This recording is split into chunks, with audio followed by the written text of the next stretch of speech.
This is a test bit alert.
Ladies and gentlemen, welcome to Three Dumb Dads. Welcome, everybody. We are here for another week. Tonight is Thursday, February 10th. It is the Thursday before the big game, because we should make sure we don't say the actual name of the event that everybody calls it all the time, because inevitably that when this thing totally blows up, that's going to end up just destroying everything. Once again, powered by Stints Built. Some big Stints Built news this week. May or may not have realized it was Stints Built news when you heard the breaking trade in the NBA. But Ben made sure he got one more system from Stints before the big move came down. That Lemonade system looked sick. Seth, I think you probably watched him build it. Yeah, it's wild. I don't even know what to say, but shout out to Stints, obviously big fan of all of his work, and happy to continue to push the message on Stints Built and continue to watch him grow, and nothing but good things coming out of that guy. I mean, just gold after gold after gold. I mean, if there was an Olympics for building PCs, he'd be sweeping gold. Oh, he's Michael Phelps for sure. Yeah. So, big news with Ben going to Brooklyn. I was going to say, and if you personally know Stints, there's likely another very, very, very big name coming next week to the order gallery there that is going to get, I'm sure, going to get built on stream and hand delivered, because that's just the way Stints takes care of those high profile players. We have a couple things to get into tonight. We're going to have a dad debate. We're going to have a little hot chip update. We're not going to get too far into it because, it hasn't all happened yet. We're going to talk about our big game predictions. And then Ebby has a game for us because of someone's retirement. But first, let's just get right into the dad debate. I wanted to bring this one up. And tonight's dad debate is going to be about IKEA furniture. And I know it threw Ebby off when I brought it up that, hey, this is what we're going to talk about. So my wife and I took a recent trip to IKEA. We had a room that we wanted to get some stuff for. So we got 2 bookshelves. They just so happen to be the same ones that Seth got maybe a year or 2 ago, in just a different color. And then we got a couple other pieces of stuff. And the thought that I want to bring up here is one, have you put together IKEA furniture? Seth, I know the answer is yes for you because I helped. And then, Ebby, have you put together IKEA furniture? Because I just think the question is who hasn't. Well, there may be some people out there that haven't. Yeah. But my question is, the way that they do their parts is everything's the same in every box. It's just a matter of which pieces go in which box. All of their shelves go in the same way. You have the little holes. The shelf kind of sinks into that little piece right at the edge of it. Everything is the same. So my question is does it get easier the more you've done it? Just because you've as soon as you see the piece, do you stop looking at all of the directions because each piece needs to go together, or do you still look at the directions and just fly through it the more and more you do it? We first talk about going through IKEA. Sure. One way in, one way out. You can't turn around. I mean, they want you to go one way in, one way out, but I mean, we turned around a couple times because we stopped and had lunch and then had to go back. So, but that's what I mean. You can't turn around and go back out the same way you came in. Oh, okay. Yes. That I would agree with. I'll say this. I've been to an IKEA store one time. We've had multiple things sent from there or whatever the hell my wife did to get them. I've been to a store one time. Okay. And it was when we bought those bookshelves, I think. I was blown away it's like a maze. And you're like, there's arrows on the floor. It's like, go this way, go that way. And they have an enormous amount of shit.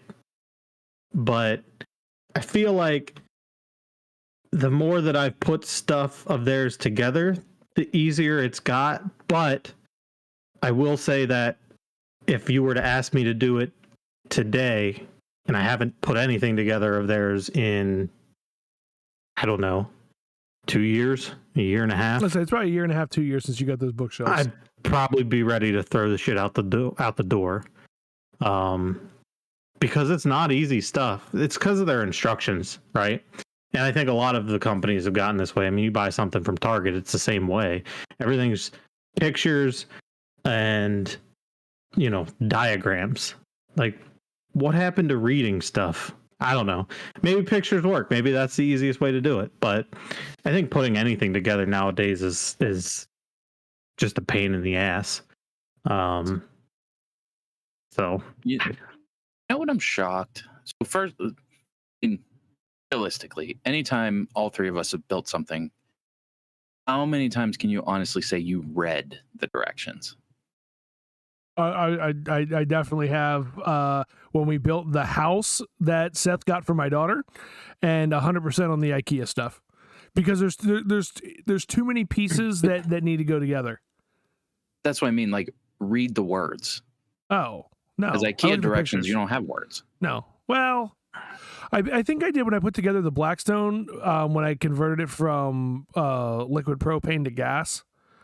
But that's because I was going from liquid propane to gas. I didn't want to blow up. Fair enough. And still, your point, Seth, with the whatever happened to reading, pictures, they're good, but they're also confusing. Yeah. Especially when you're talking about little ass parts. So the here's the little other thing that's really screws. hard in those, because this is the one thing that I screwed up on one of the two bookshelves. So Seth, when you come over, if you look really close, you'll see it. One of the bookshelves, the backing I put on backwards because I didn't realize, and that was the bottom, so it doesn't matter. So like the doors are closed, you can't see it, it's against the wall. But like I put the backing on backwards, so the inside now has just like the cardboardish looking color, and the painted part that's gray is on the outside. It's fine, it doesn't matter, but I looked at the directions wrong. It's not, you can't tell colors when it's a black and white, line drawing. How small are those little nails? Oh my God, dude. What little nails? The nails that you hit into the back. Oh, they Backing must have part. changed it. I didn't hit any nails in. What do you mean? So those things now, how like if you're gonna put screw into drywall and not into the stud, you put that little plastic thing, like you drill, you put the little plastic thing in, and the screw goes into that and expands. That's all they are now. You literally push the little anchor in, you push a little pin in, and it's done. So there's already pre-drilled holes on the back? Yep. That's wild. Dude, it took no time to put those on. It's like seven or eight like pieces that you just go pop, pop, pop, pop, pop. Aaron could do it. Well, Isabella did 2 of them. So much easier than like 40 little nails. Oh yeah, they're like this big, they're like this narrow, and then you gotta like try to push them with your finger and just like barely tap on the hammer to get them started.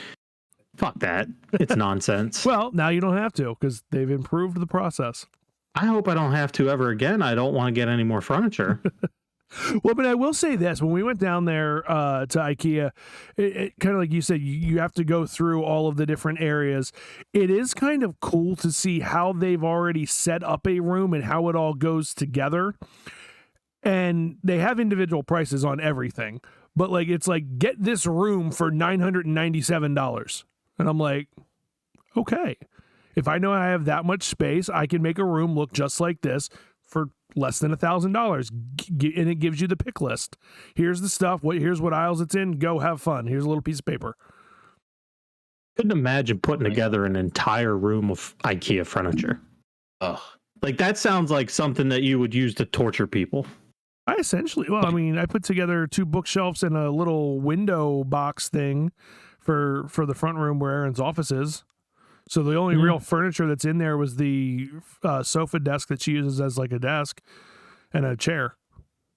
They have like bed frames and stuff. They have everything, right? They have everything. They had, as we were walking through, because I'm thinking about changing my desk down here. They had a table, like a dining room table that was like kind of narrow, and that's kind of what I'm looking for. It looked freaking amazing for like $700, and I'm like, I may come back and get that.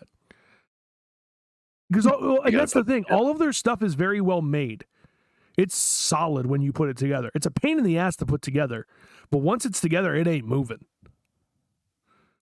It's not that cheap Target brand stuff. Any other thoughts? Any other thoughts on IKEA? When Candace and I first moved in together, we actually lived with her cousin too, because we figured the 3 of us renting a house together, obviously it'll be cheaper.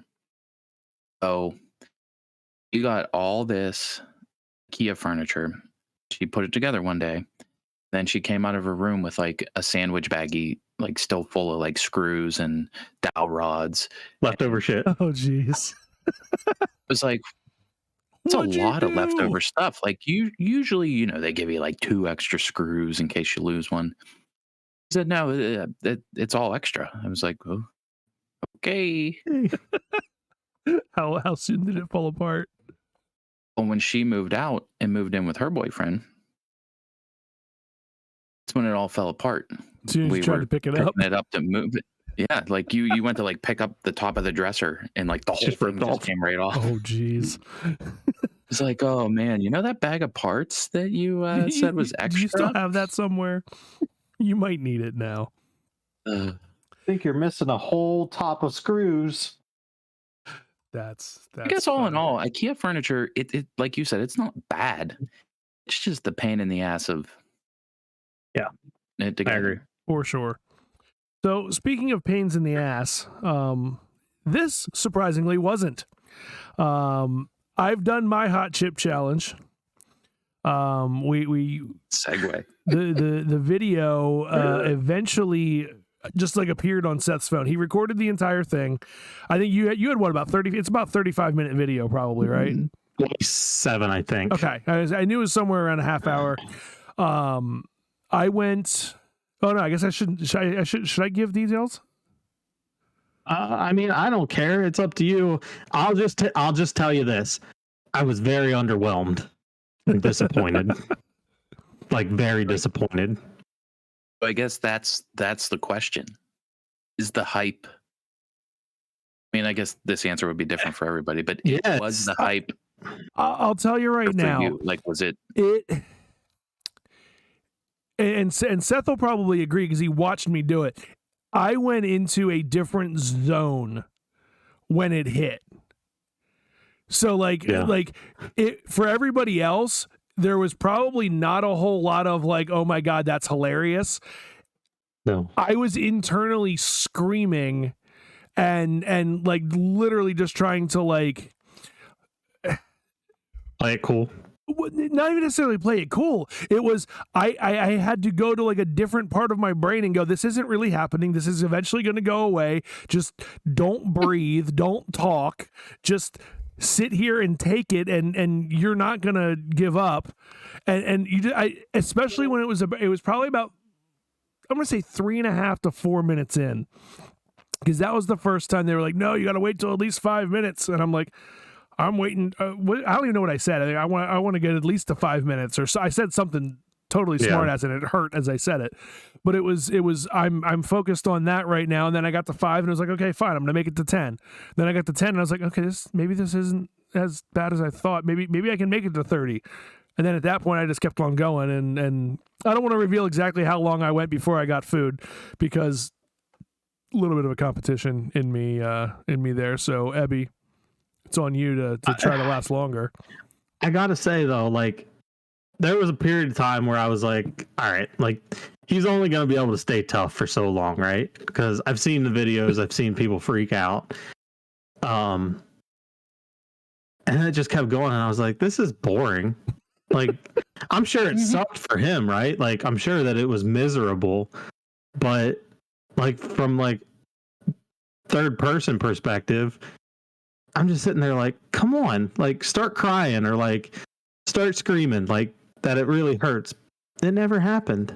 There was one time that I looked over at you and your feet were shaking, like your feet were moving, and your eyes, like, you look like you were getting a little teary eyed. Oh, I definitely, my eyes definitely were watering, and like at one point there was like puddles on the kitchen island. And you said that you're like, you just felt it from like your hands, like you just like it was hot. And I was like, all right, he's gonna crack. Never happened. And so I was very disappointed. I think everybody was disappointed. Now hold on. So let me turn this around, because we still need to see what happens with Ebby. So let's say we get the footage from Ebby, and he lasts 4 minutes and totally like is doing exactly what you thought I should have done. Does that change your opinion of, you know, was it terrible, or did I just did I win? Did I beat the competition there? Did I beat the chip? I think that's the problem. Like, everybody has a different tolerance, and everybody has different reactions to hot shit. Like, I'm telling you, if I'd have done it, I'd have been fucking crying, because I smelled the chip and about died. Mm-hmm. Oh, 100%. So you had gloves on. Oh, yeah. You have to. Because they don't, when you put the chip, like when you handle the chip, even just the bag, it says on there that they recommend that you wear gloves while you're handling it and when you eat it. And then after you've eaten the chip and you've got it in your mouth, then you can take the gloves off, because if you were to touch your eyes, or like, it can literally cause you to go blind. Nice. Yeah, it was definitely a safety. I had a glove on my left hand. Seth had both gloves on. once I put it in my mouth, I took it off, and you can see me kind of playing with it in that video that I sent you. Listen, I was, like I said, disappointed. But again, I think a lot of it just has to do with like your tolerance and are you capable of, handling hot shit? Clearly, Matt is. I really didn't think I was going to do as well as I did. Like I said, I went to a different place. I zoned out. I just tried to focus. Same as you were doing, like if you were trying to, as bad as it sounds, run a marathon or do anything that your body's not supposed to do, where you have to like step out and go, okay, I'm just going to do this. That's what it was. I wasn't gonna give in. That was a mental thing. Good for you. And down, I can't remember, like in college. I mean, we did some stupid shit. I don't even think we did like eat challenges. You know what I mean? Like we went to like wing night here and there, and nobody ever. I know, like the one time we went to Quaker Steak and tried to see who could eat the most wings, but it wasn't like we were trying to eat like the hottest wings, which I won that too. Yeah, usually when I go to places like that, I like to enjoy the amount of food that you're about to eat. I'm just like I'm just not interested in like the. Like, I mean, I'll eat hot wings, or I used to be able to eat hot wings before I lost my gallbladder. I mean, I can still eat wings now, but I've never been the kind of person that was like, give me the hottest wings that you have in the back. It's just not interesting. Like, I'd like to enjoy my food, not feel like my mouth's on fire and I, am going to exercise a demon out of me. But like anyway, just along that topic, when I worked in radio, Quaker Steak opened over on the West Shore, and only because it was like the first night it was a radio thing, and me and one other guy were there, and we both did the atomic and the triple atomic or whatever. But we literally did one wing just to say that we were the first two in that store to have done it. And then we went back to eating like normal wings, like normal people, because I would never order those. That would be stupid. But because they were there, we were like, okay, let's try it. Why not? But that was it. We'll get some more updates once Ebby gets his chip. I'm still waiting for it to get back in stock so that I can send it to him. But Ebby, you want to go into our ad read for tonight? Yeah. So tonight this is say a little special ad read because of what's going on today for this individual. Tonight, we're going to recognize True to the End Brotherhood clothing. We've talked about them before, so we want to bring them back. So Brotherhood goes beyond the blood ties of family to the association of those with common ties, life, looks, and attitude. Present your crew with designs for every lifestyle. Customize True to the End gear to reflect your Brotherhood's individual styles. You can find True to the End on Instagram at true_to_the_end_brotherhood or online at truetotheend.com. Special shout out goes to John, the creator of True to the End, and I'd like to wish John a happy birthday. So happy birthday, John. Happy birthday, John. We'll be sure to link all the links and all that fun stuff into the item video and podcast description. To all the items. Whenever we get it up. Yeah, to all the items. So, moving on. The big games this weekend. What are your predictions, gentlemen? Who you taking? Who you got? What's your score?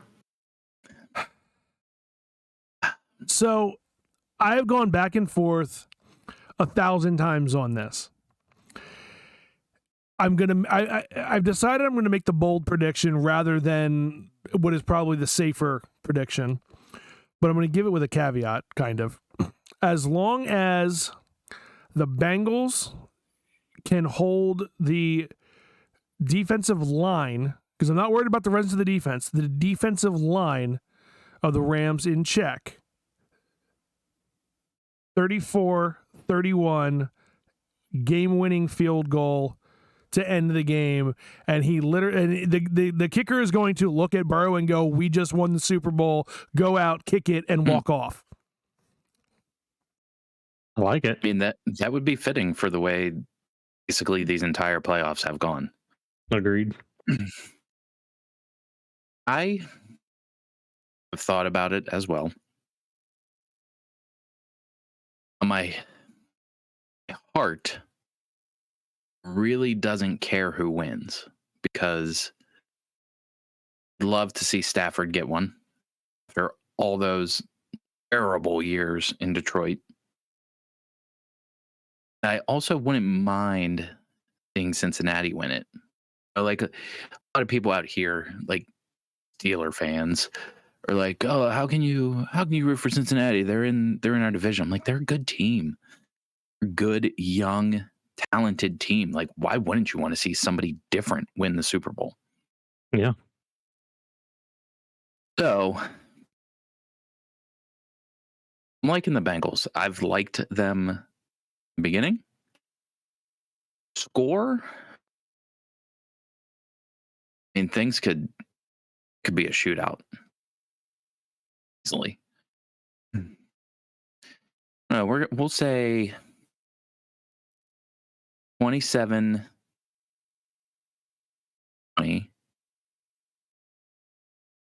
Jamar Chase is your Super Bowl MVP. All right. Well, I've had a lot of time to think about it as well. I'm going to go against you guys, though. Okay. I think that, so there's caveats to this, and I've said this in the past. I think I said this during the NFC and AFC Championship weekend whenever we were on 2 weeks ago. If Matt Stafford throws 2 interceptions or less, so anything more than that, I think the Rams will win. I think y'all are underestimating the Rams defense. Not only do they have Aaron Donald, they got a veteran in Von Miller who's a Super Bowl champion. Jalen Ramsey is one of the best cornerbacks in the league. I think he's going to give Jamar Chase a little bit of a headache, but the problem with that is that opens up their tight end. Joe Mixon's a superior running back to Sony Michel and Henderson in Los Angeles. But I think that it's Stafford's time. I think he spent all those years, like Ebby was saying, in Detroit, just getting shit on year after year after year. He's finally got a team behind him. Cooper Kupp's the most dynamic wide receiver in the game. Nothing against Jamar Chase. He's right up there with him. But I think that Stafford and them pull it out. I think it's going to be tough. But I think the difference is going to be that defensive front. Aaron Donald is a beast. He's right up there with TJ Watt. I'm taking the Rams 28-24.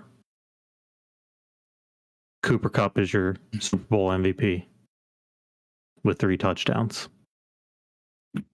Ooh.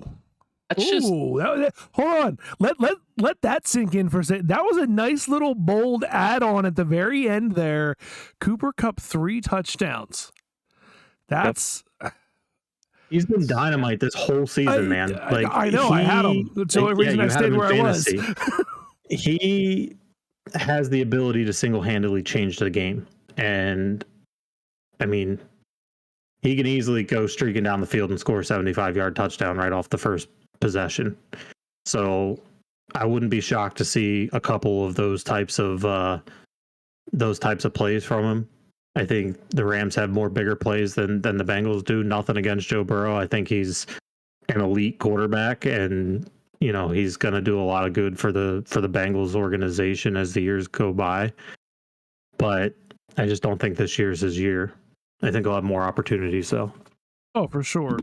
So one thing that I wanted to bring up while we were talking about this, and it will kind of lead us into the next thing. What year did Tom Brady enter the league as a player, like, and actually start playing and go on to win the Super Bowl? 2002. Exactly. 20 years ago. Cool. In those 20 years, every Super Bowl, I believe, except for maybe one, I think it's all of them, have either contained Peyton Manning, Tom Brady, Ben Roethlisberger, or the San Francisco 49ers. Nope. Every one of them have contained one of those four things or more in a couple instances. This is the first Super Bowl that I think I'm as excited to watch the game as I am to watch the commercials and the halftime show. This is the first time, like, I don't want anybody to make noise the entire game because I want to see what's happening. That's why I like this matchup so much, because I think it's genuinely going to be a good game. I agree with that. Yeah, like, so just say last year you had, is Brady going to do it without Belichick? And it's the first Super Bowl in their home stadium. Back-to-back seasons that happened. That's crazy to begin with. Cue the conspiracy theorists. Yeah, move it to Dallas. Move it to Dallas, and we're fine. Move it there to Jacksonville. It'll be fine. Actually, they can take it back to Tampa now, because now that Tom Brady's gone. I would have really strongly considered the NFL being fixed had Chargers made it to the Super Bowl against the Rams. It would have been LA versus LA in LA. Yeah, that would have been wild. They didn't even make the playoffs. So I know, because of a timeout. Listen, so I know that we're going to get into this goat of goats discussion. Before we do that, I have many things, but I just want to highlight, since we've been on the air, the Buccaneers lost in the NFC Championship to the Rams.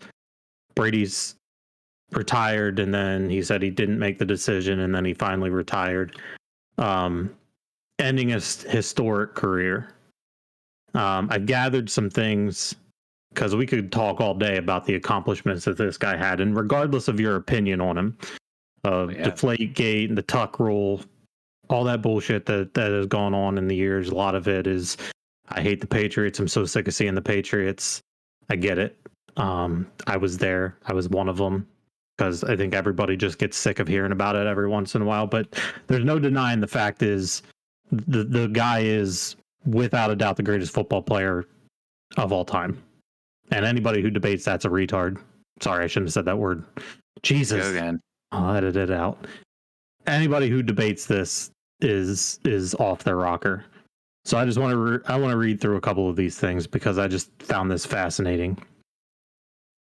Tom Brady played in 318 games in the NFL and started 316 of those. He had a career record of 243-73, no ties. And he was 35-12 in the postseason. There are 5 teams that Tom Brady did not have a winning record against during his career. 5. Do you think you guys can name any of them? Giants? Nope. Really? Nope. I wanted to first say the Patriots, but I can't remember if he beat them. He beat them. He beat them. Okay. He did beat them. He's 1-0 against them, right? Because that was the only game. Because he's one of, what now, 4 that have beat every team in the NFL. Correct. Mm-hmm. So I'll just read through them real quick. The Seattle Seahawks, he was 1-2 against. The New Orleans Saints, he was 4-5 against. And then the last 3 teams, he had a 500 record against. The Arizona Cardinals, 1-1. The Los Angeles Rams, 3-3. And the Kansas City Chiefs, 5-5. Oh. He did not have a losing record to any team in the AFC. Any team in the AFC. Well, I mean, that would 100% make sense. I mean, that dude dominated. Do you know which team beat him the most times? Any guesses? I would want to say it was a divisional team, just because You are correct. they play each other the most. It was a divisional team. Which then makes it what? New Miami. England, Buffalo, Miami. Who'd you say, Ebby? It's Miami. It is Miami. Really? Miami Dolphins beat him 12 times and lost to him 24 times. Could never win it. It was always like week 17 or whatever. They would always go down there and lose. And there are 5 teams in the NFL that never beat him. The Vikings were 0-6. The Falcons were 0-9. The Buccaneers were 0-4. The Cowboys were 0-6. And the Patriots were 0-1. So Falcons could have been 1-8. Yeah, they should have been 1-8.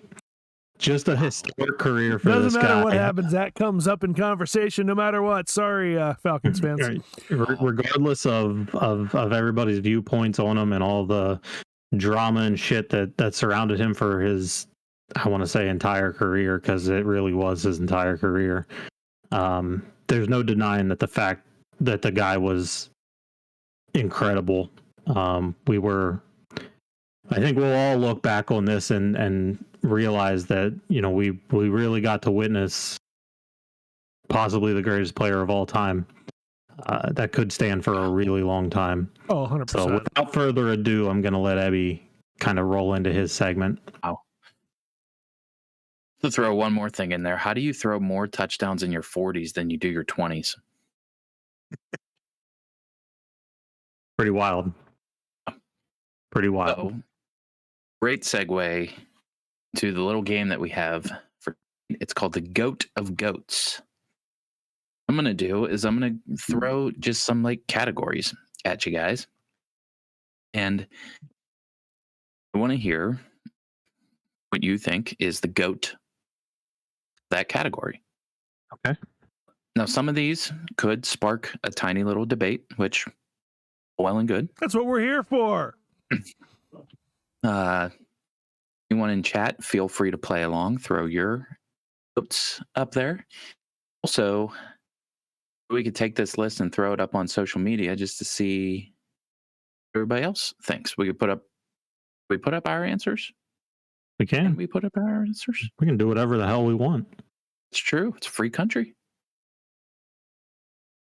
Okay. So we're going to start off with some easy ones just to kind of get the wheels spinning. And then we'll go into some harder ones. So the easy ones, we're just going to do the 4 major sports.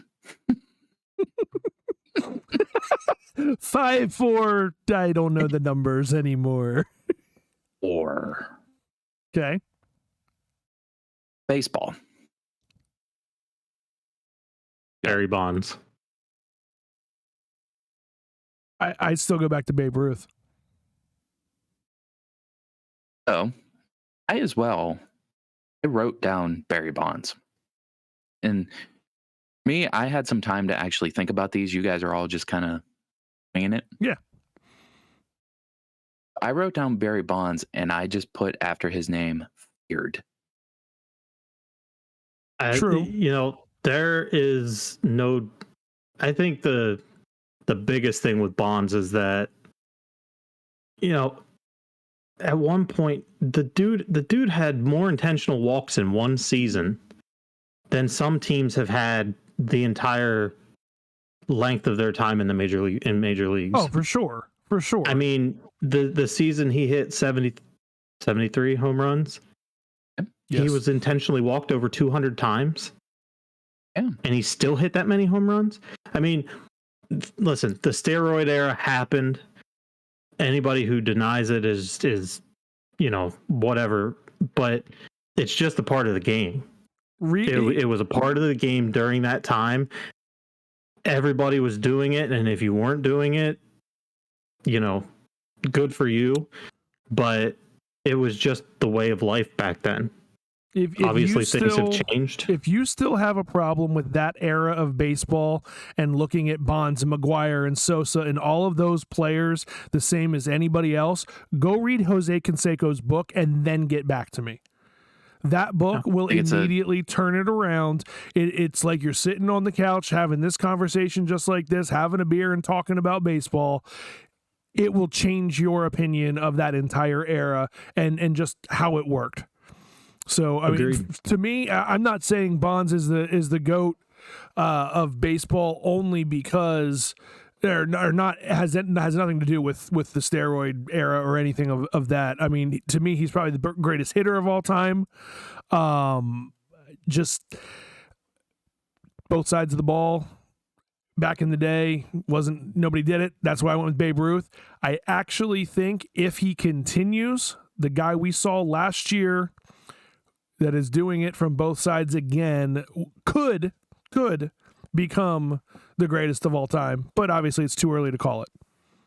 I think we're watching the beginning of Tom Brady's 2002, 2003 seasons right now. Watching him. We have in chat, we have one Barry Bonds, which it seems goods think alike. Of course they do. And Pete Rose. Can get on board with Pete Rose as well. Yeah, I don't have a problem with Pete Rose. And that's, I mean, my dad told me he was an asshole. Just in person, but people can be assholes. An asshole. He was good at his job. And then Moto also made the point. With Bonds, Ichiro. Power hitter. Ichiro was an insane contact hitter, which both of those things are needed for a team. You got to get guys on base if you want the home runs to really go further. Well, not literally further, but you know what I mean. Moving on. Basketball. Wilt Chamberlain. Wilt Chamberlain. Did the obvious Jordan. Hershey. Michael Jordan. Without a doubt. 100 points. One game. Do you watch The Last Dance? Jordan was an animal. There's no... And we could debate this for hours. Everyone, I mean, a lot of this is subjective, right? Everybody's opinion. Well, and not only that, they're with these sports being around for as long as they are, the sport has changed between when Wilt Chamberlain played and when Jordan played. Wilt Chamberlain couldn't play in Jordan's NBA. Just it's the same way as you said about Babe Ruth versus the argument for Barry Bonds. True. Babe Ruth didn't have to play at night. Babe Ruth wasn't facing Felipe from Cuba throwing 95-mile-an-hour sliders. There's a lot of variables when it comes to this, and so like I said, a lot of this is subjective and everybody's opinion. But my opinion, Wilt Chamberlain, Hannaford, Wilt Chamberlain. You say Jordan. You can put Kobe Bryant up there with him. Yep. There's been a lot of greats. All right. Hockey. Wayne Gretzky. There's a reason nobody wears 99. That except so for I'm me. going to pose this. But I wear it in baseball. I'm going to pose this question. It's not me being biased. Is Jaromir Jagr GOAT? Because that guy is still playing.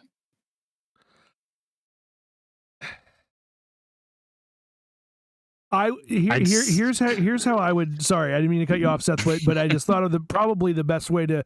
I would compare him to Cal Ripken. He's the Iron Man of hockey.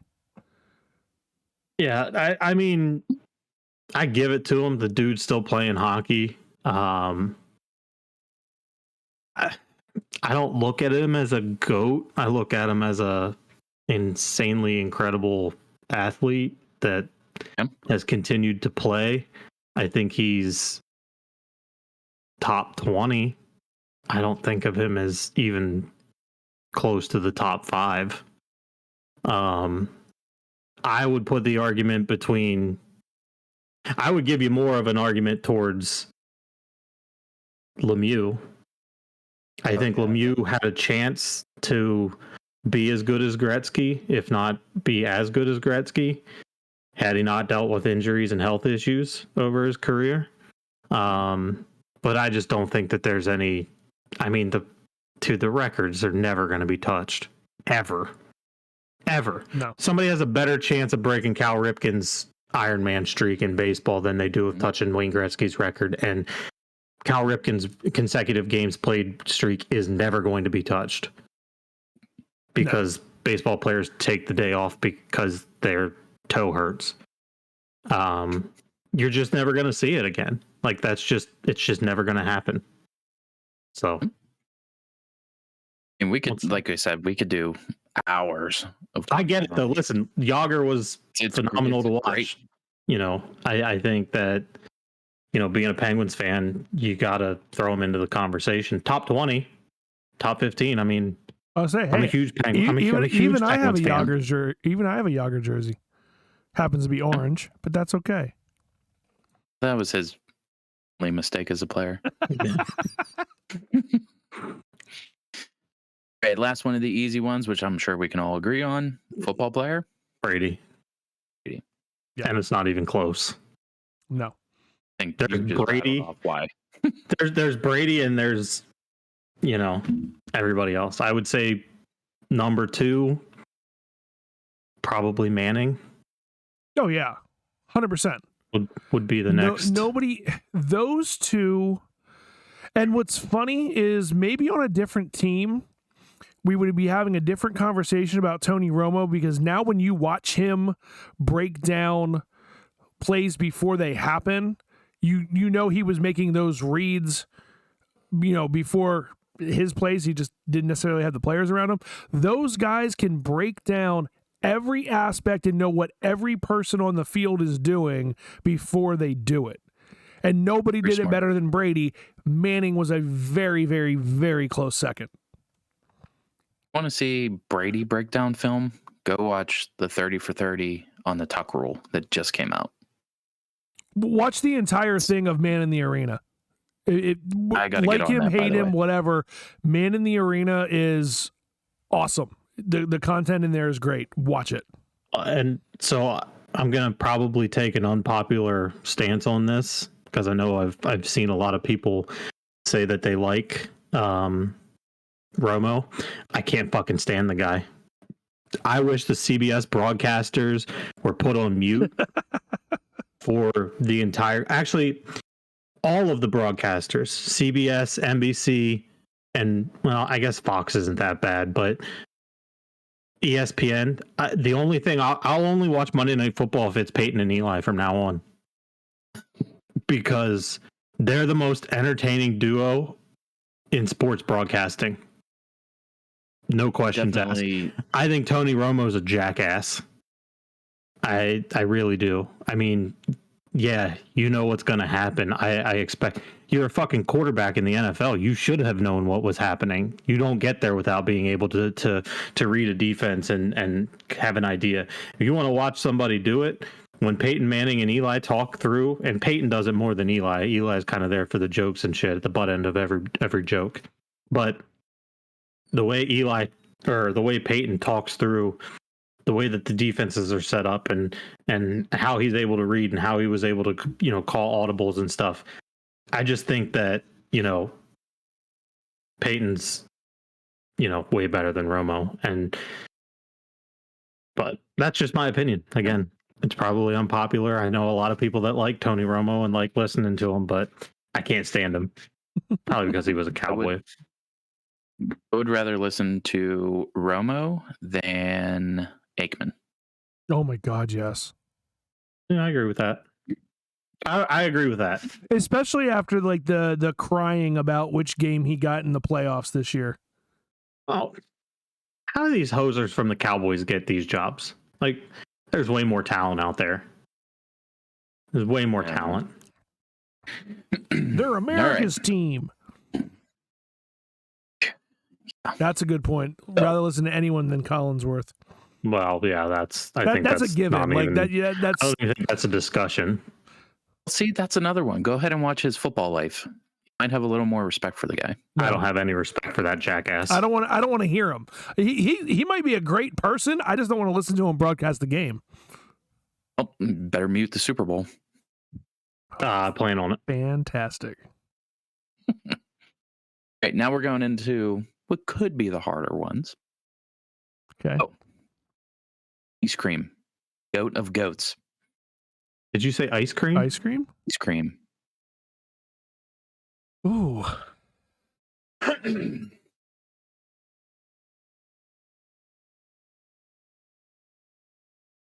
I'm gonna go with, oh, go ahead. No, you go first. You go first.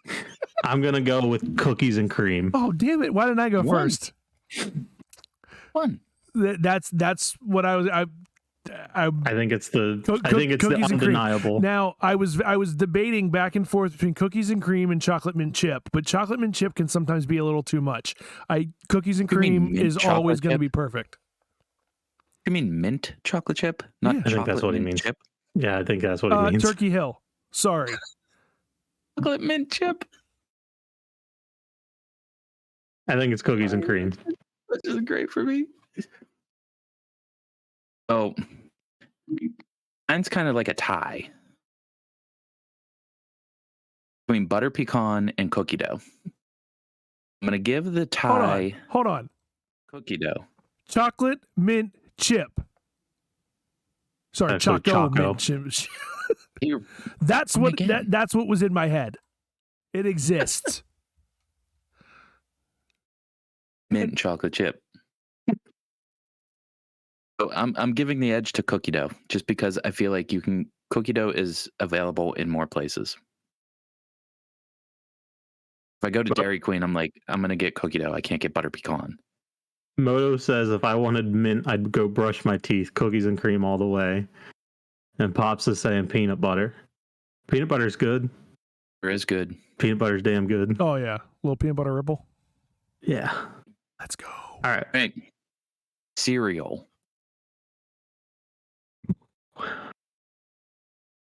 Greatest of all time in cereal. I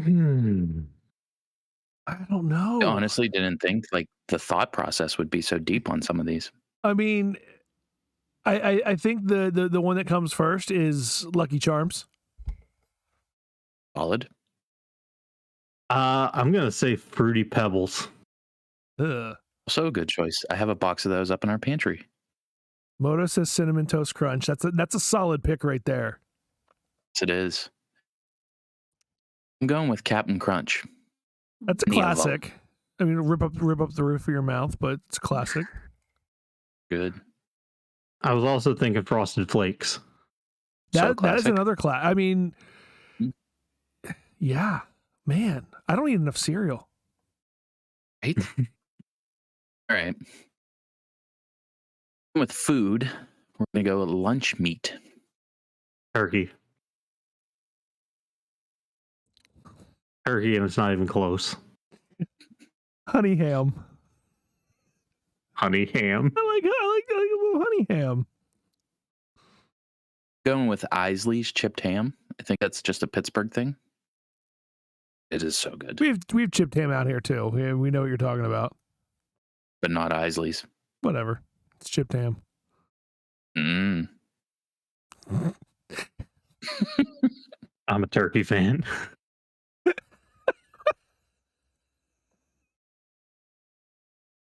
What do we got? What do we got in chat?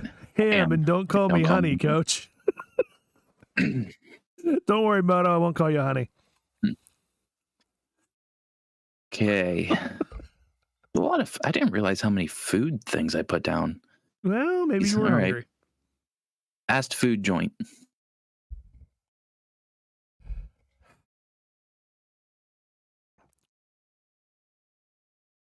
Fast food.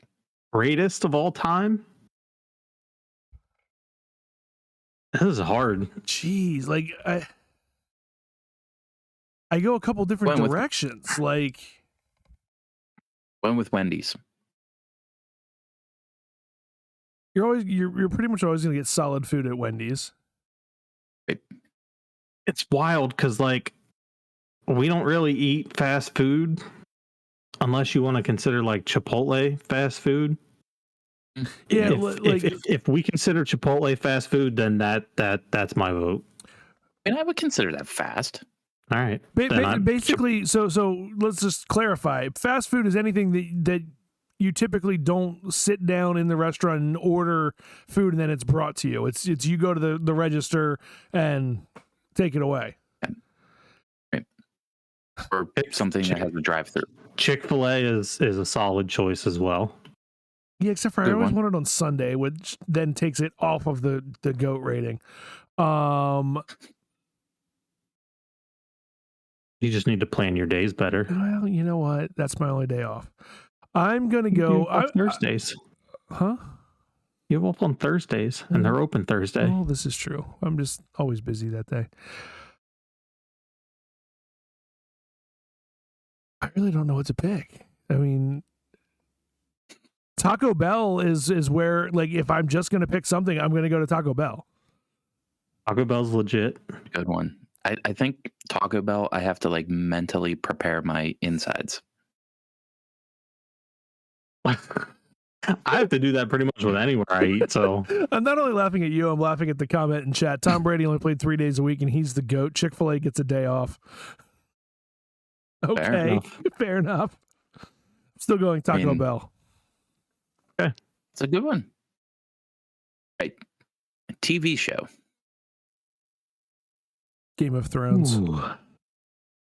Ooh. It was close, but season 8 ruined it. Usually the last seasons of shows weren't good. Moto bringing up a good That's one. up there. The Office. That's what I have. The Office. I take it back. Friends. I can watch Friends at any time, any episode, and I'm going to enjoy it. That's the way I am with The Office. That's a good one from your dad, Big Bang Theory. Moto says Breaking Bad. Both of those are solid picks as well. One of my favorites, Yellowstone right now is love it. One of the best shows on television, if not the best show on television right now. Another one is Ozark. If you haven't watched it on Netflix, Ozark is fantastic. Jason Bateman's incredible in that. There's so much TV out there right now, man. Like, I'm watching all kinds of shit. So I get on 1883. 1883 is good. Yellowstone. Yep. 1883 is good. Many. So, anywho. Okay. This next one, I feel like it only comes down to 2 choices, but we'll see. We'll pick the third one. Breakfast meat. Sausage. That's what I chose. Sausage. Bacon's good. Like, bacon is so versatile. So Moto, I'll tell you this. Moto just kind of jumped us back to the previous discussion regarding television show.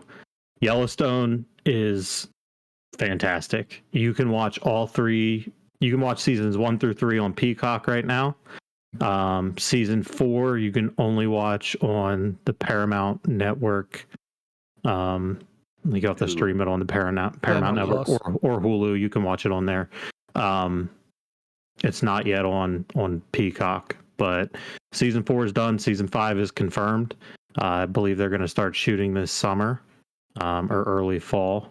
So you need to watch it. I hope it's not a long layoff. Yeah. If you want to get a taste of it, I would say YouTube like Yellowstone clips. So you can kind of get a taste of like every character. Yeah. Casey and Rip are phenomenal. Rip's a badass. So, and I got to be honest, Kevin Costner's awesome in it too. I mean, he is 100%. And I will say, going into even 1883, the prequel to everything, Tim McGraw and Faith Hill are doing a fantastic job with acting.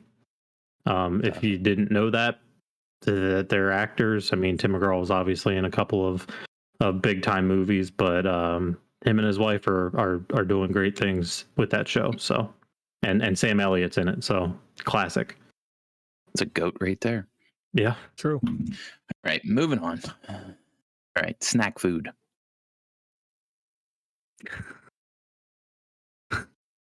Welch's fruit snacks. Solid Dude. choice. 100% my go-to. Welch's fruit snacks. Shout out to Welch's. If you hear me, I love your shit. Send me some fruit snacks. I'm gonna throw a classic out there. Dunkaroo dip. Dunkaroos. The Dunkaroo dip. Heck yeah. I just go for pretzels. What are you, 90? I like pretzels. You 90? Pretzels are good. All right. You know what you can dip pretzels in? Dunkaroo dip. You can. You could. Salty Stadium and sweet. food. Stadium food. Hot dog. Hot dog. Done. There is no better hot dog than at a stadium or other athletic event. What if you can't eat hot dogs? Well, it sucks to be you then. Sucks to him. I can't eat Wrap hot fries. dogs. Those are good. I can't eat hot dogs. I'm allergic to some sort of chemical in them. They give me Hot dog headaches. is like one giant chemical. Whatever. Yeah, well, one of them in them causes me to have headaches. Go with nachos. Nachos. I mean, burger and fries is my go-to. Chicken fingers and fries are right up there as well. So those would be my top two. Good. Right. This one's a little, say, sentimental. I don't know if that's the right word, but we're just gonna say dad moment. Dad moment. Even talk. Confused. Like what's the It's like, greatest What's dad your moment? greatest dad moment? For me, it's simple. It's just frankly becoming a dad. My greatest dad moment. 100%. Oh yeah. My kid being born. The second that I saw her and they handed her to me, there is no other. Everything else is obviously after that, literally, but also. Right. Yeah. You don't. I try telling this to people that are like going to be parents and, especially dads. You don't know. Like you think you know what love is until your kid's born, and that is 100% true. There is no feeling like it in this world. Plain and simple. Cool thing is we're all girl dads. That's Yes. a whole nother type of. Mm-hmm. Okay. Moving on. Because Let's not get too sentimental. sports moment. So I had this conversation the other day, actually, because with the Olympics going on right now, and maybe it's only Olympic moments, but in my opinion, the greatest Olympic moment is Carrie Strug landing the vault. Fuck that. Greatest Olympic moment. Greatest Olympic moment is 1980. United States hockey beating Miracle. the unbeatable Soviet Union in Lake Placid. I wasn't alive for it, but I think it's the greatest moment. I jotted down miracle. I see where you're coming from, Matt, with 96 Olympics. Like don't get me wrong. Miracle on Ice is probably number one, but in my opinion, it's a very, very close number two, and only because her landing that vault won the medal. They still had to win another game. If they lost that next game, yeah, it's still a big moment, but it probably loses a lot of the history. Her, with everything the way it was, that team was supposed to win. You had all of that on her shoulders.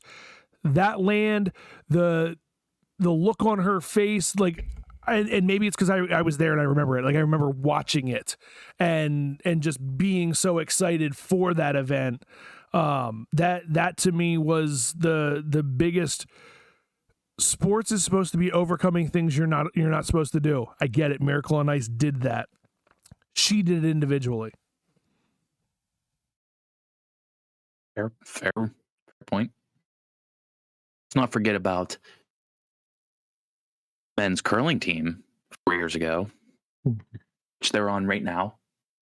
Down 1 in the 7th end. Come on, curling.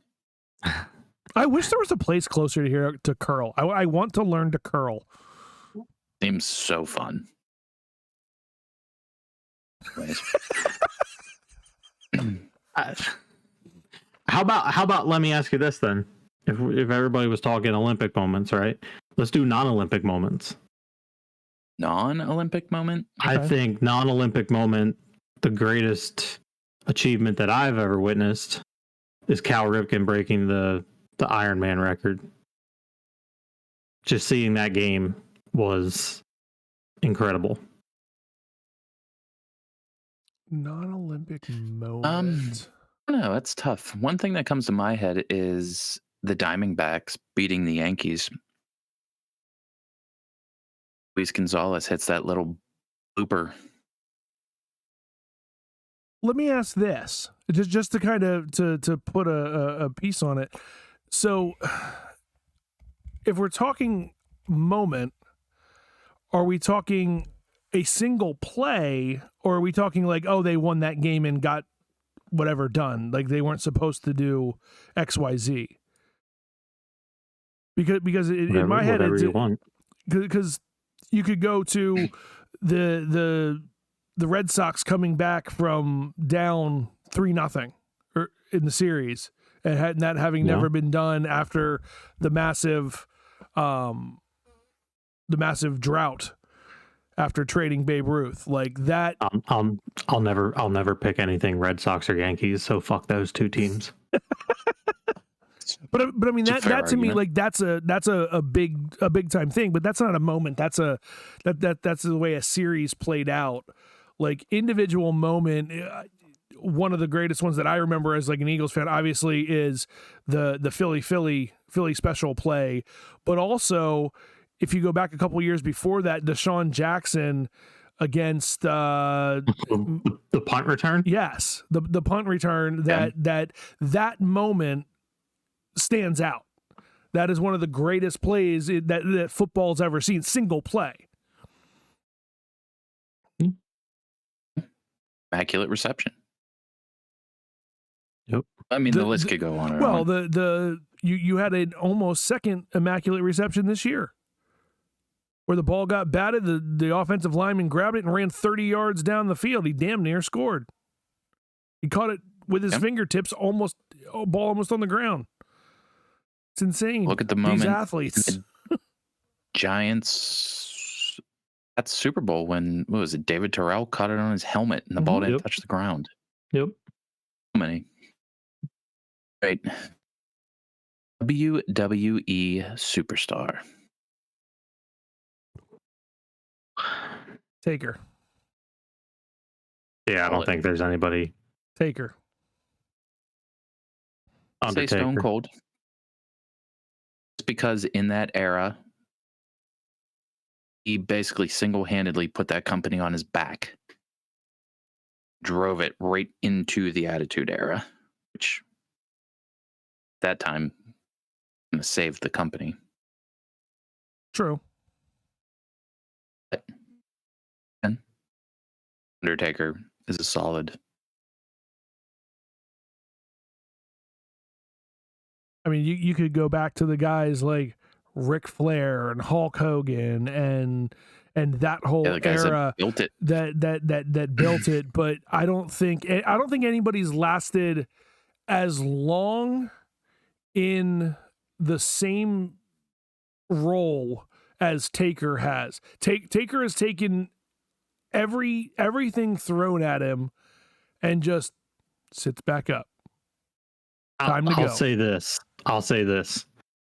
I've seen growing up, my dad took me to multiple WWF, WWE, whatever the hell you want to call them, Monday Night Raws in Hershey. When all the lights went out and you hear the dong. It's great. I mean, pitch fucking black in that arena all at once. And it could be at any moment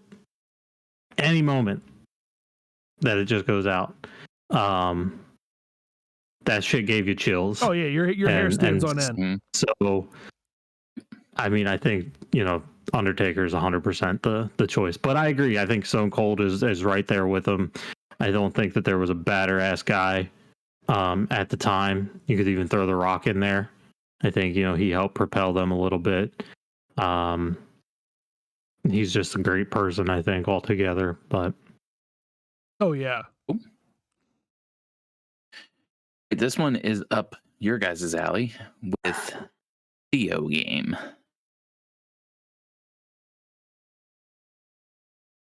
Greatest of all time? All time. There's too many different directions to go. Sure. So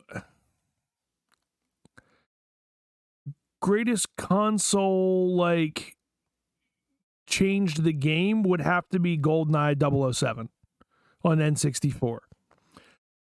If you're looking more PC based, I think the original Half-Life is probably the greatest of all times, because I don't think there's anything else that was modded more back in the late 90s, early to mid 2000s, where that one game was the base of probably 8 to 10 other games off of it.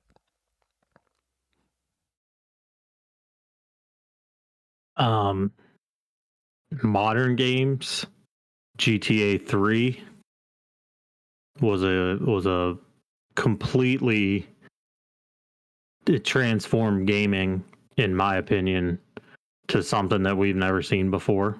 That Grand Theft Auto series, which, if anybody didn't see, GTA 6 has been confirmed.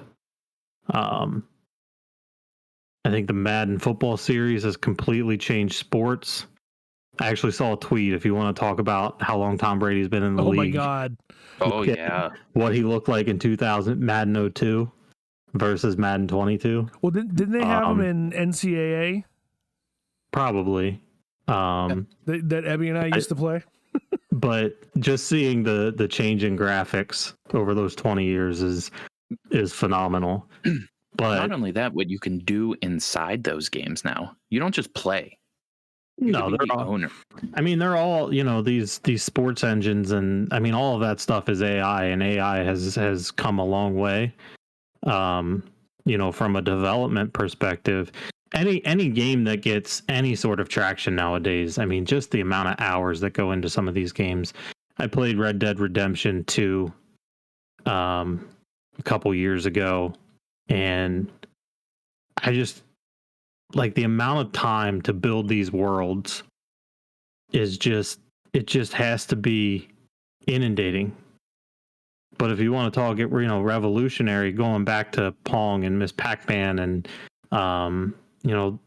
these 8-bit games that started out as, I don't know, people just didn't think that kind of stuff happened. And then growing up, you got Super Mario Brothers, and when Sega came out, you get Sonic, and then moving into Nintendo 64 with Donkey Kong. And it's almost like, it's crazy to look back on all of those and think, like, at the time that you were playing those games, you're like, how can it get any better than this? Oh, right? Yeah.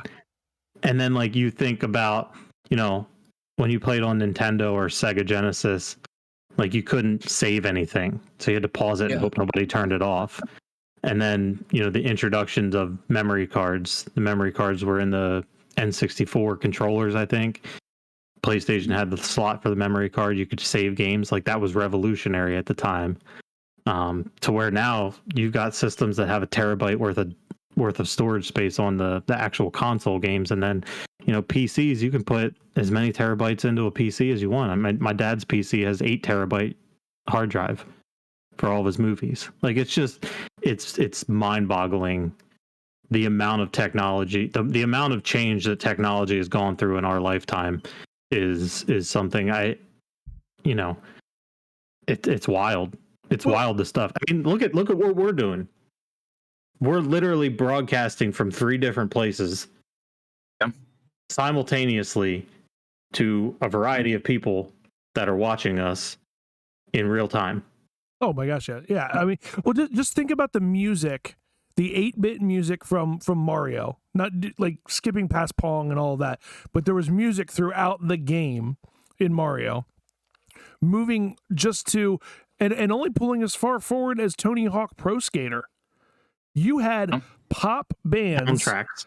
that were soundtrack that you, by the end of you playing that game, you knew every word to every one of those songs. And now when they come on and you hear them, you go, holy crap, I'm playing Tony Hawk. Holy crap, I'm playing Need for Speed Underground. Holy crap, I'm playing NCAA, football.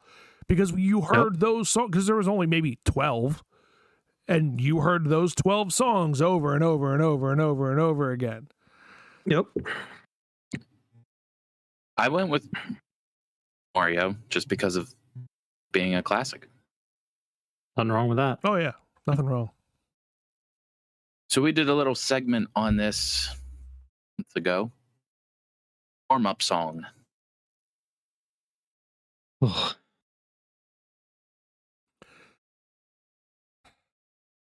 I don't remember what I went with Eminem, Lose Yourself, just because I used to listen to that before every football game, and every time that song comes on, I can just, I have memories of just, being in the locker room and, putting the helmet on and, strapping up right before, running out onto the field. So it's my choice.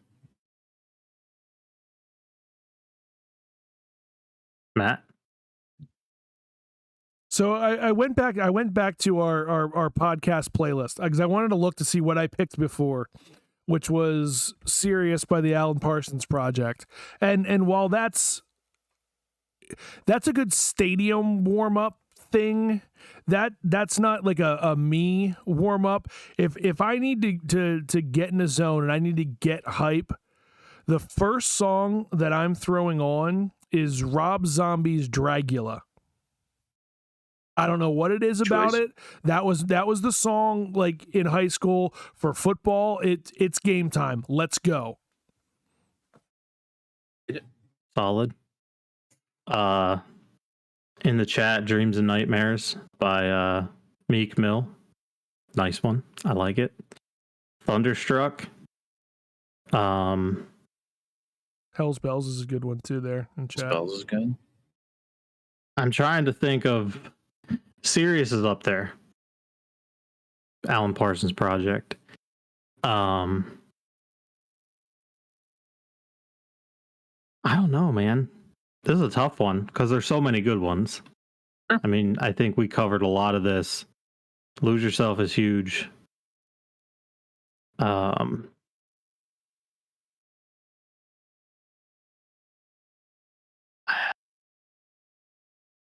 not picking one. Do it. Pick one? You said you. I'm just saying Serious. All right. So these last two have to deal with the big game. Okay. Okay. So, game food.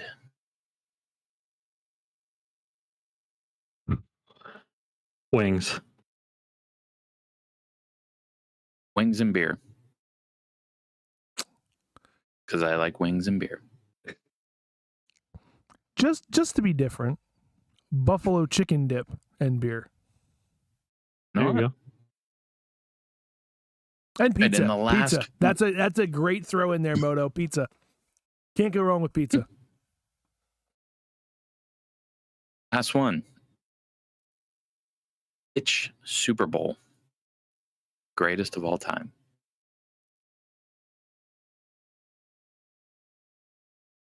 Well, I mean, Hannaford's is going to be when the Eagles won. I was that was waiting a for good one of one. you guys to say it. It's a good one.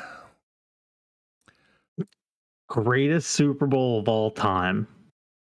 I went with Steelers Cardinals. Not just because I'm a Steelers fan, but just because of Steelers almost lost to the Cardinals in the Super February Bowl. 1st, 2009 at Raymond James Stadium. Watch that game at J. Cole's. How are you? I did not. Antonio Holmes caught that ball. I jumped so high. I think it was a great game, and the way it ended was better. I don't know if there's ever going to be. Maybe it's just the monumental collapse by the Falcons or the incredible comeback by Brady. But that Patriots Falcons Super Bowl was unreal. Ravens Niners, Joe Flacco, Super Bowl MVP. The last time he was good. Yeah, I don't really know. Like, I mean, they're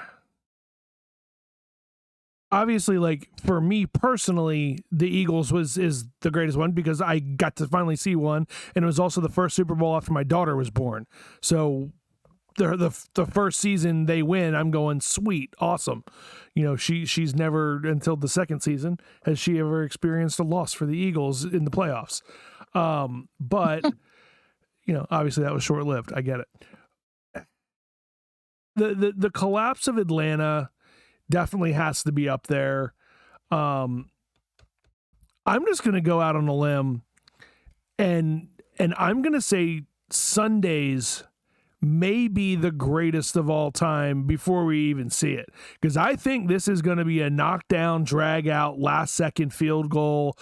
So much drama, so much coming down. Those two teams are going to play so hard that I think this Sunday is likely going to be one of the greatest of all time, if not the greatest of all time. See? Guess we'll have to find out. We'll see. Can't say I'm wrong. Didn't happen yet. True. That is all I have. Is that your way of like getting the answer?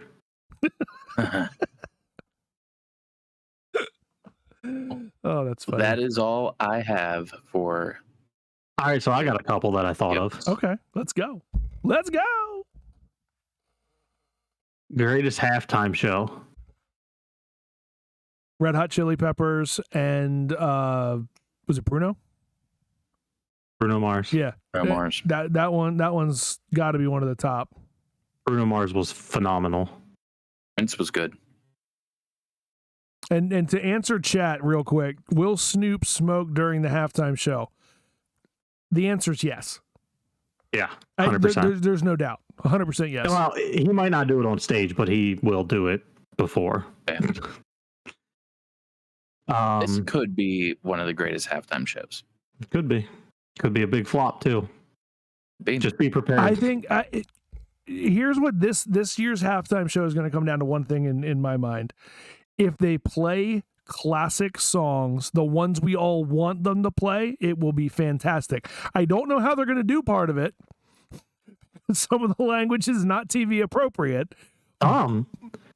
85% of the language isn't appropriate. No, I went through and I was listening to a lot of it, and depending on what parts of it they use, if they truly do almost do like a mashup, there's enough that you could get it done and hit everybody well. I hope they use more of the classic stuff and not as much of the who the heck's the younger one that's performing. I can't even. Kendrick Lamar. Yeah, like give him like a half a song and make him go away.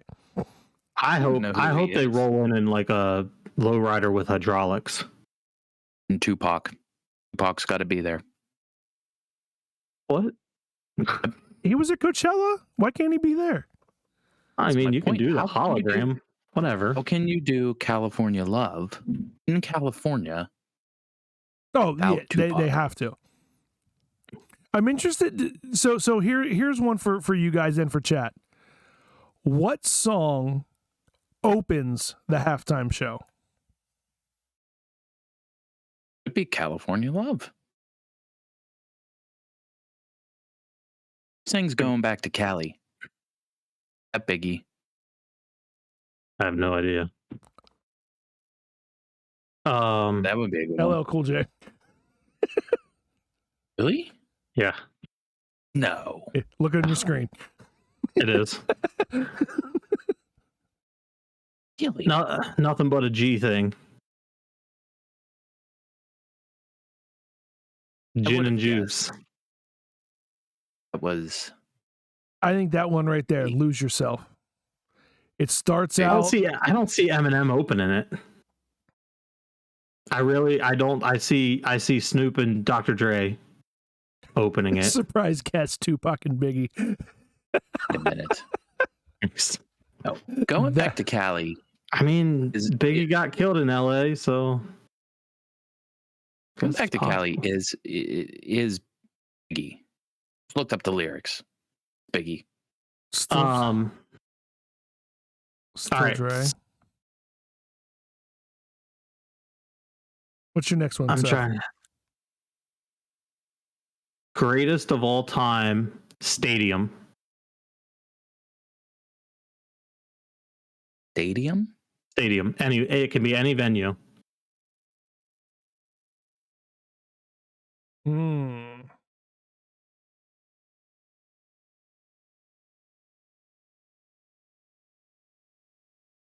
Ooh, that's tough. That's real tough because my mind kind of splits two different directions. One, well, actually now three because somebody just threw it in chat. That's a good third. But the first one I thought of was the Big House. That's what I thought of. And the second one is Fenway because of how unique it is.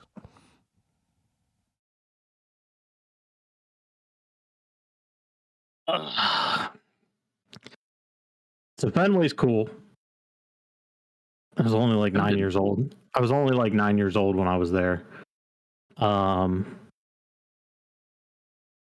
I would say Camden's cool because it's like the modern day baseball stadium, but I don't think it's the greatest. PNC Park is beautiful. Oh yeah, but I don't think it's the greatest. Beaver Stadium and the Big House are both, massive. I would probably say Wrigley Field is probably the greatest. Wrigley's up there. Can see that. Good one. Cool. I think that's all I had. Coke or Pepsi? Which one's the greatest? Pepsi Clear. Pepsi. No, Pepsi Clear. I mean, we could do this all day. We can do this all night. Well, of course we can. We can't. Well, we can. We have real jobs. Our wives might just get mad at us by the end of it. Yeah, no doubt. Real jobs in the morning. Good times. Here you go. I got one. Okay. So it's a two-parter. Summer and winter. Olympic sport. Summer? Summer, gymnastics. Winter, figure skating. How did I know you were going to say that? I had to. I don't think you have a choice. I had to. I'm addicted. Listen, I'm addicted to figure skating now. Dude, I'll tell you right now. After watching that over at your house the other night, and Seth will agree with this. I used to watch figure skating. I thought it was cool. It was, that looks like something I could never do, so I'm going to watch it. Watching it with a family that has a very, very, very, very, very good figure skater in the family, and learning how all of the scoring works and how all that stuff goes into who wins was completely eye-opening. Just insane. Yeah. Shout out to Nathan Chen for winning the men's gold last night. We stayed up till 1:00 in the morning to watch that. Dude's the greatest men's skater. Just the shit he's doing is incredible. Oh yeah. You gotta watch Meddling, documentary on Peacock. The 2002 scandal. We watched it. That was awesome. I just saw the Russians getting like probed for doping. Again, because that's why they're the Russian Russians- Olympic Committee, not the. What's going to be their next name? I don't Their know band what is it Russia. They're going to be Russia. The Russian Olympic Committee is going to be banned. So what's going to be their third name? Russian Olympic Committee 2.0. The Olympic Athletes of Russia. So, summer, I'm going with the swimming relays. I like it. Winter, say hockey only if the NHLers are in it. That's why I didn't pick it. And if not, Right now, I'm going curling. so for winter, I've always loved. There's two, luge, but my absolute favorite to watch in the winter is aerials, because it's absolutely insane where they go down and flip off the ski ramps and do like 8,000 turns and flips and twists and everything else, and then somehow still land on their feet. That to me is insane. Okay. On the summer side, I really like a lot of the track and field stuff, Fun but too. I think the best thing to watch, because it's so technical and nobody realizes how technical it is the walking, the power walking events. It's really a thing still. Yeah. And We watched it at Red Robin. it is legitimately one of the hardest things to do, because you must have one foot on the ground at all times, which seems like it should be an easy thing to do. But when you're Is when trying, you walk. Vorti, the cross country skiing and crossbow event is the biathlon. Yes, that's a really good event too. If you walk normal, one foot is always on the ground at That's the point. time. Now try walking fast. But still It's- be on the Try ground. Listen, walking. dude, No, they listen, not right. they literally foul people out and they lose. Ebby, I'm telling you, it is the most ridiculous fucking thing I've ever seen in my life. Because I would think if you don't have one foot on the ground, you're running. That's the The thing point. that kills me is like, you see marathon runners, right? And they're like, there are people like handing them water. There's motherfuckers handing these guys water, and all they're doing is walking. Love it. Like, If you haven't it. watched you're it, not check it running out. a marathon. Yeah, Google that shit because Yeah, it's fucking Google wild. Power walking, It's absolutely ridiculous. and the way they if, walk just looks stupid. if power walking can be an Olympic event, why the fuck is baseball not in it? Coming back, right? Because not enough I mean, countries came play back. the game. I don't give a shit. Well, golf's in there now. I like watching golf. Golf should not be an Olympic sport.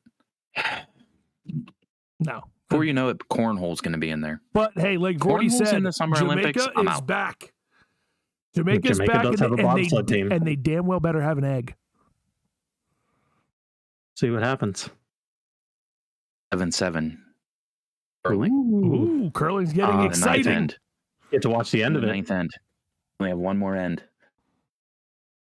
All right, Hamilton. we'll be back on the 24th. Yeah. All right, everybody. Have a great night. We will.